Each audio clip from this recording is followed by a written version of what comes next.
Today we're going to Bordeaux. It takes around 3 hours driving from Toulouse, so we departed Toulouse at around 9 a.m. so that we can reach Bordeaux around lunchtime.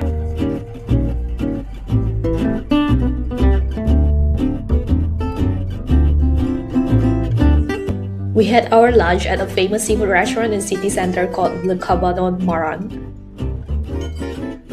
It's located right next to the main road, so it's quite easy to find. We ordered salad with shrimp with pesto dressing and also a grilled sea bass with roasted potato topped with melted cheese.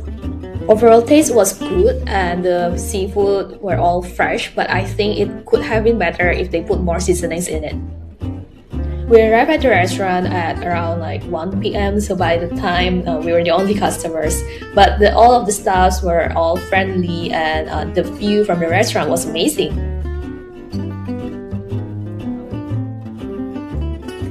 Next to the restaurant is a historical landmark called Porte Cailhau. It was apparently used as a main gate to the city and the exterior looks like a castle.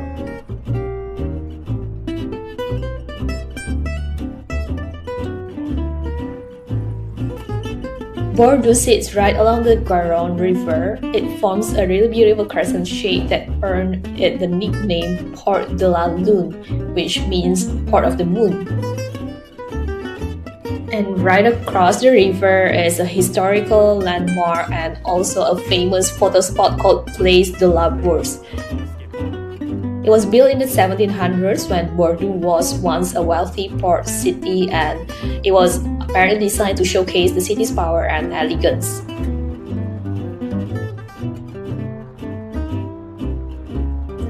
Just behind the monument, there is a small lively street called Rue Saint-Remi. It apparently is a famous shopping street and is also mainly known for bars and wine spots, restaurants, cafes, and some cute shops.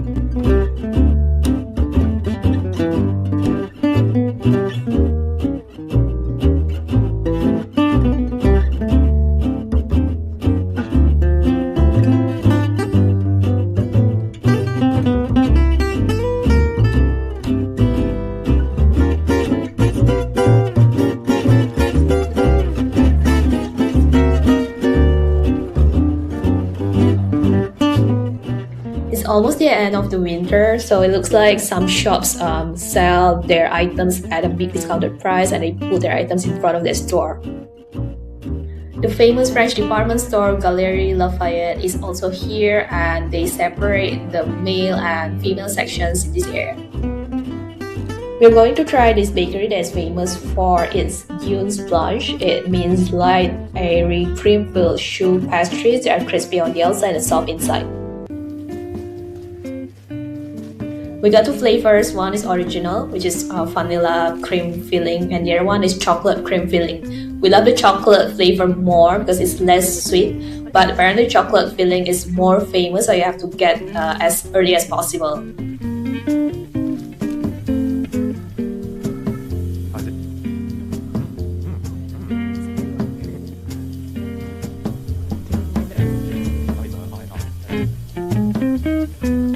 So here is another Bordeaux's famous spot is the Bordeaux Cathedral. The official name is Saint Andre Cathedral.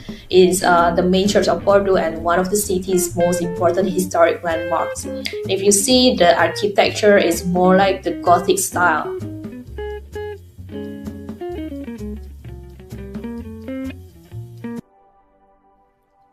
Next to the church is a tower called Tour Pey-Berland. It's a bell tower that stands independently from the cathedral.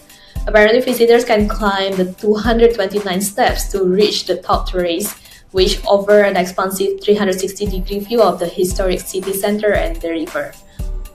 As you may have already known, Bordeaux is famous for canelés. This small caramelized pastry in fact comes from Bordeaux. One popular story says they were created by nuns using leftover egg yolks from the city's wine industry because these wine industries, they only use the egg whites to clarify wine.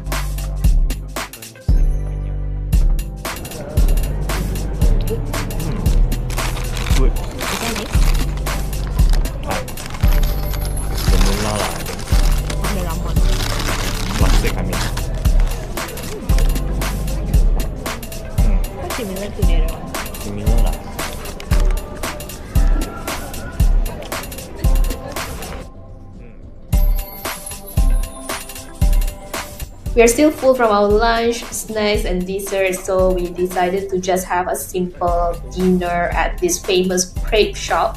We ordered 2 flavors, one savory and one sweet. Both taste amazing.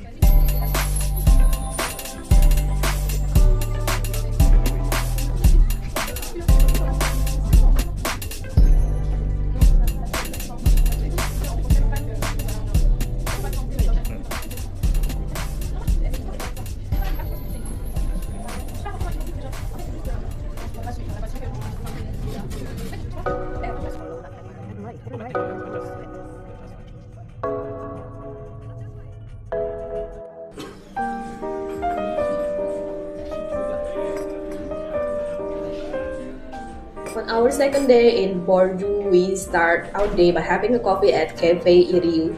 It's located in the city center and it has received a lot of good reviews online.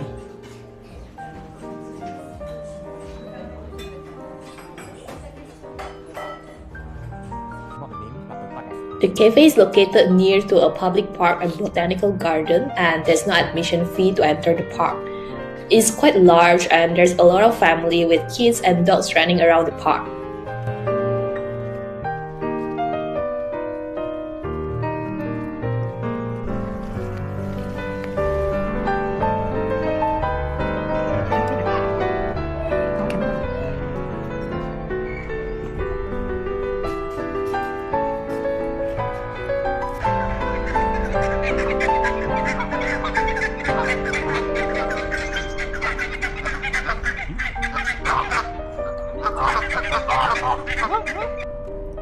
We are on our way to Saint-Emilion. As you know, Bordeaux is a wine city, so we are going to have a wine experience at Saint-Emilion. Saint-Emilion is a small medieval village around 40 to 45 minutes from Bordeaux city center, and it is one of the most beautiful wine towns in France. As you can see, this street is full of medieval stone architecture, and apparently Saint-Emilion is also one of the UNESCO World Heritage Sites. There's a lot of cafe, wine bars, and cute shops, but we're going to check out this macaron shop that is famous for the biscuit type of macaron made of almond.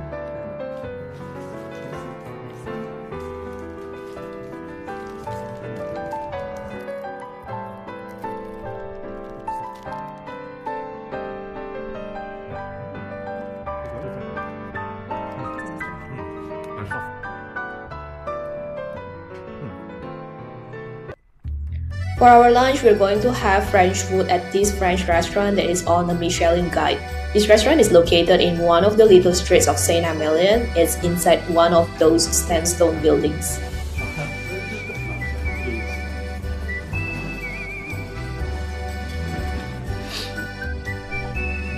We actually only ordered main dishes, but turns out it comes with appetizers without additional cost. And as you can see, all dishes arrive looking more like art than food.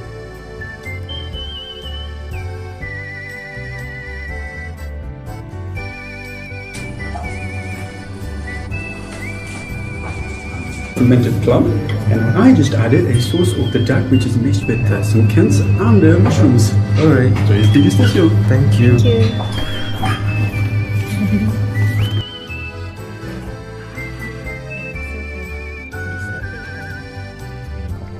After the lunch, we are going for the winery tour at this chateau called Chateu de Pressac.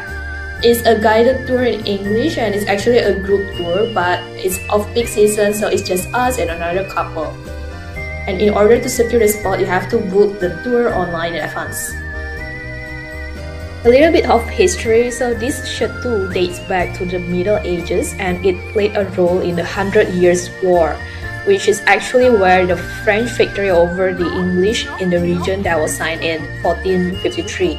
And because of the elevated position, it also served as a strategic fortress.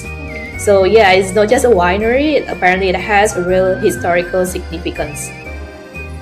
Today the chateau is owned by Cabanon family and the husband's name is Jean-François Cabanon. He was once general director of Darty, which is a big French retail company. Overall, it was a great and insightful winery tour. We enjoyed the beautiful view of the vineyard, and we enjoyed the insights into the estate's history as well as the winemaking process. We also love their wines, and we ended up buying 2 bottles of their wine.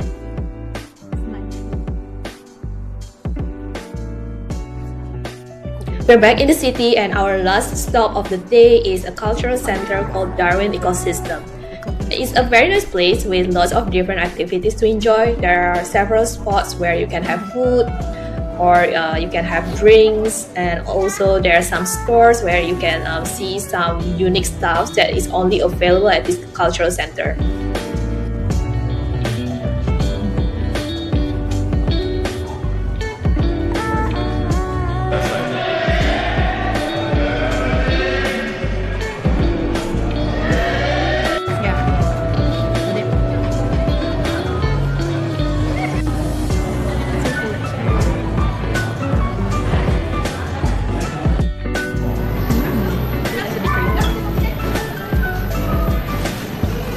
While you are here, I highly recommend you to try these chocolate artisans called Chocolaterie Origins.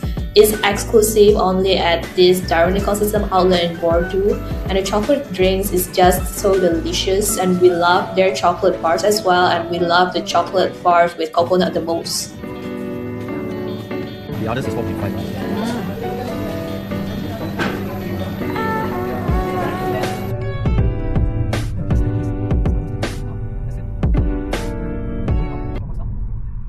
Today is the last day of our trip in Bordeaux, and I'm going to show you the hotel we've been staying for the past 2 nights.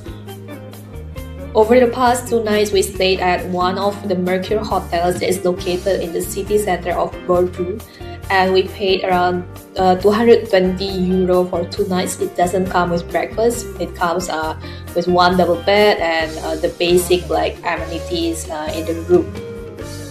We chose this hotel because of the location and also because it's under a core group. So wherever we travel in Europe, we prefer to stay in a core group hotel because we just want to collect the points. But I think the hotel is quite good. The room is clean.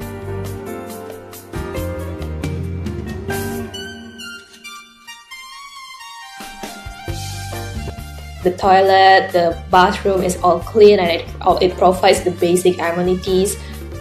So yeah, I think overall Mercure Hotel is quite good for our stay.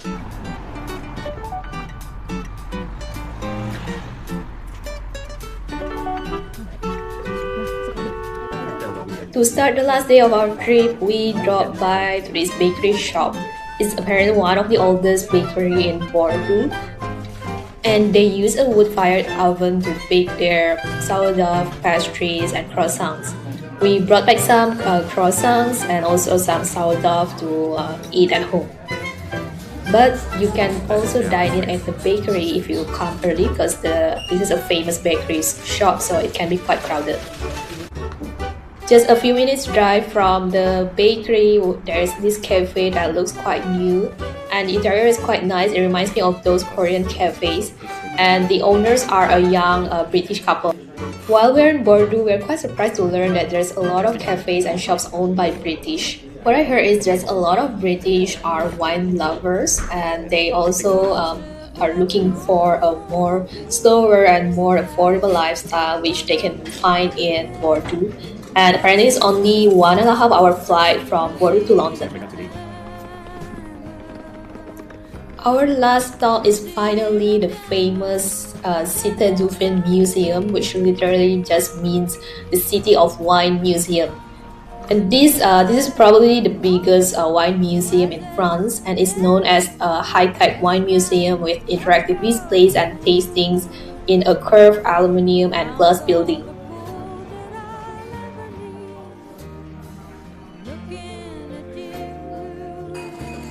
This wine museum is known as a World Unicultural Center dedicated to the history, culture, science, and global heritage of wine.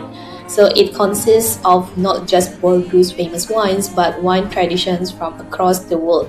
So it combines museum exhibits, sensory experiences, workshops, tastings, events, and many more in one place. But for today, we only tried the tasting, and also we visited the permanent museum exhibition. The admission ticket is quite affordable, it's €23. It includes the permanent exhibition and also the wine tasting. The wine tasting is done at the upper floors of the building with beautiful panoramic views over Bordeaux and the Garonne River.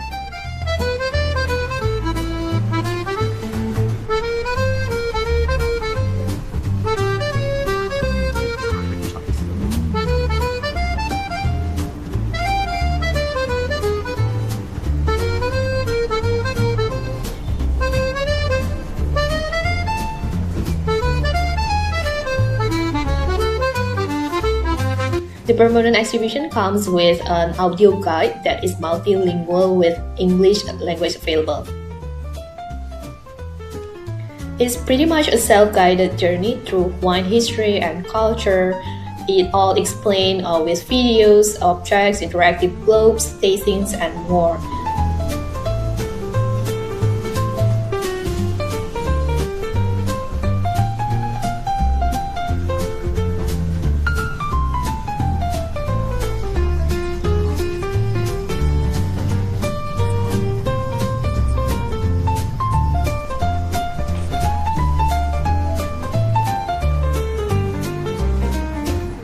These interactive exhibits are really beautifully designed. It combines history and culture in a modern and engaging way.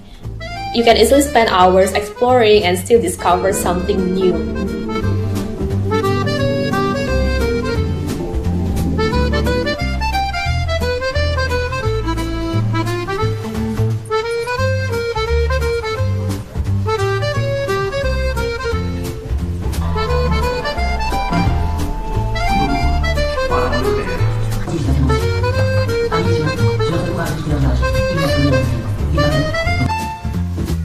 In this museum, we can also try this immersive experience that includes aroma generator technology that I didn't even know it exists. So basically, you can smell the aromas of a myriad of scents that are produced from wines, cognac liqueurs, and champagne.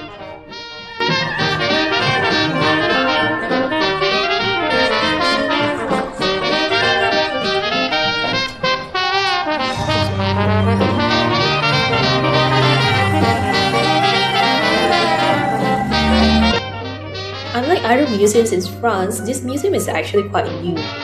It was opened for public in 2016 after several years of planning and building, and since it has become the symbol of Bordeaux and its wine heritage.